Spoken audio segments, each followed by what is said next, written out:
Focus মাত্র 3টা জায়গায়। আমরা বিশ্বাস করি এই 3 জায়গাটি হলো একটা সমাজকে। Number 1, education. সার্টিফিকেট প্রোডাকশনের এডুকেশন নয়, প্রফেশনাল এডুকেশন দিতে হবে।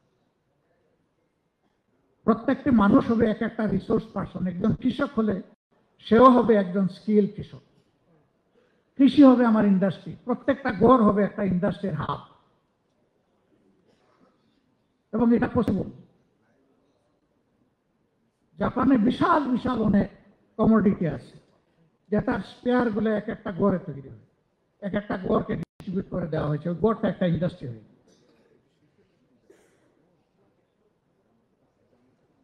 আমরা আমাদের এডুকেশনটাকে সকলেই বলেছেন যে আমাদের রেডিক্যাল রিসাফল করা লাগে, আমি একমত। এটা আমাদের প্রাইম ফোকাস হওয়া উচিত। 2 নম্বর হচ্ছে দুর্নীতি আমাদের সমাজে ওয়াইড স্প্রেড এবং সিস্টেমিক, এভরিহোয়ার। এমনকি মাঝে মাঝে বিস্মিত হই, আল্লাহ আমাদেরকে মাফ করুন, মসজিদের ইমাম মসজিদ নিয়ত করতে গিয়েও সেখানেও নাকি এই ধরনের কিছু লেনদেন করা লাগে। এই সমাজ কোথায় গিয়ে পৌঁছেছে? এখন আমরা দুর্নীতি দমনের জন্য কি করি? আমরা দুর্নীতির পাতা অথবা ডাল ধরে টান দিই, কিন্তু মূল যে জায়গাতে রয়ে যায়, কাণ্ড যে রয়ে যায়।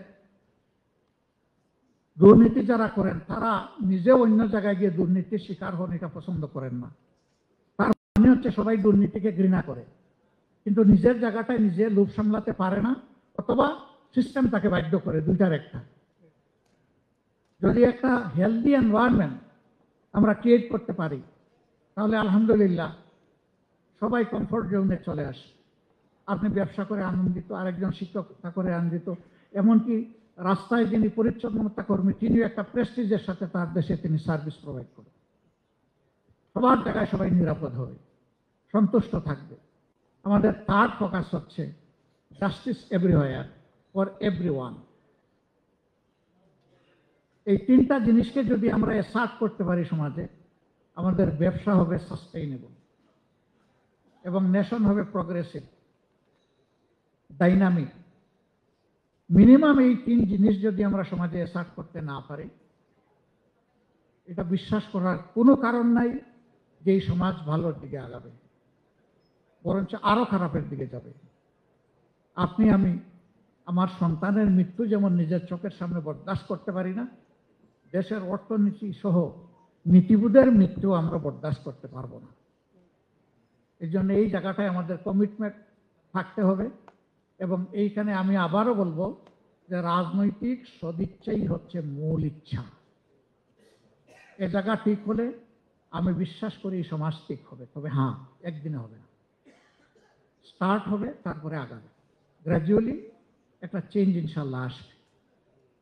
আমরা সেই বিপ্লবী পরিবর্তন নয়, বরঞ্চ যৌক্তিক পরিবর্তনের দিকে দেশটাকে যাতে সবাই মিলে নিতে পারি ইউনাইটেডলি। আমি সবাইকে আহ্বান জানাবো, সকল দল মত এবং সকল পেশা পক্ষের সবাই যেন আমরা দেশকে কন্টেইন করি এবং আমরা অন্তত একটা দৃঢ় সিদ্ধান্ত নেই, অতি আমাদের যা হবার হয়ে গেছে, এখন শুধু আমরা আগামী জেনারেশনের জন্য ভালো কিছু করব। আল্লাহ তাআলা আমাদেরকে তৌফিক দান করুন।